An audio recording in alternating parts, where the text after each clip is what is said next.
It's raining tacos from out of the sky. Tacos, no need to ask why.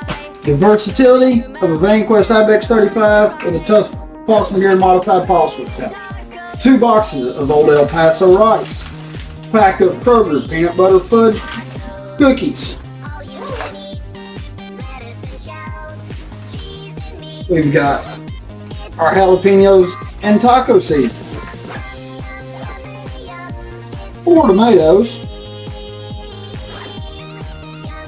Inside, I'm gonna unzip this thing. This is why I like palm shell packs, guys. Go watch that video.